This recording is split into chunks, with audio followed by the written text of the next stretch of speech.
A shooting range in the UK has been branded distasteful for allowing pictures of ISIL bride Shamima Begum to be used as target practice.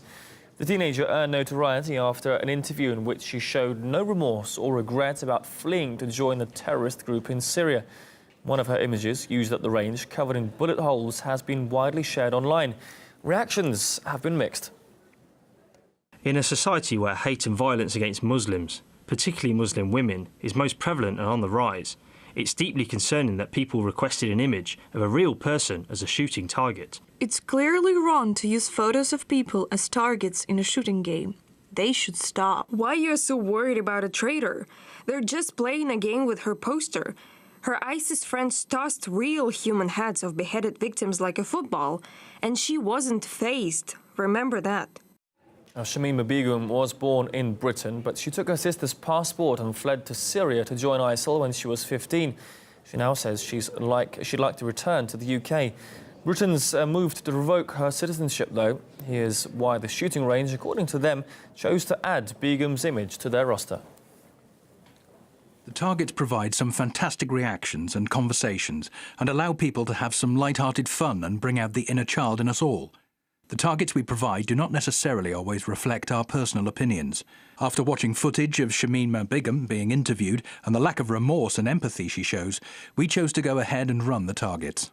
We asked our guests if using such images at the shooting range is appropriate. The issue is how it's going to actually impact on Muslims in this country, and Muslim women in particular.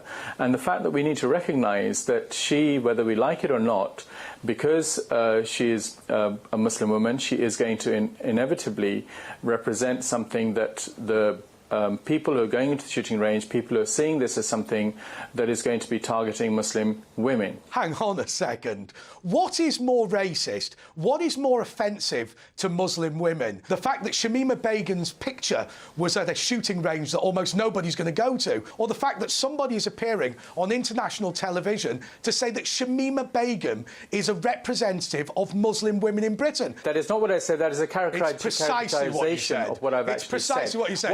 Why don't you apologise rather than backtracking? What we need to actually think about, why don't you allow me to finish? Why don't you allow me to finish because now? You're talking rubbish. And the point that is being made is that racist environment, there's a racist environment which you are a part of, which is encouraging the targeting of Muslim women. She is a terrorist and they're law-abiding citizens. And frankly, you should take that back. You should apologise to Muslim women in this country for suggesting that she is like them. This is a process of desensitisation of children from a very early age. And this is problematic because it is saying that it's okay to shoot and kill women in hijab, because that's exactly what is being suggested in this, to call it harmless fun. I think it's important that we recover the child, and I have advocated on other TV channels that we should take military action to get the child back to the UK, who after all is an innocent victim. She can take a hike. I don't care about her, and I don't care about this idea that she ought to sit there and be so offended. So offended. Oh, poor old me. If it's poor a brown person, she's a terrorist and a terrorist group can be taken away.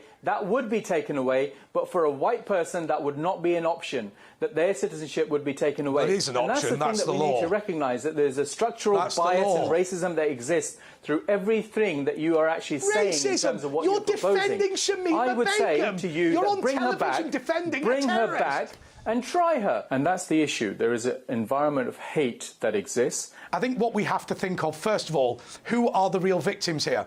Shamima Begum is a terrorist. She has supported a brutal terrorist regime. The disgraceful idea in the media that we should be seeing her as the victim, I think is sad and pathetic. It would not be the role of the British state to tell British people what they can and can't do just because one or two people are offended by it. If we lived our lives banning everything that one person found offensive, nothing would exist in the world. And thank God I live in a country where we're never going to do that.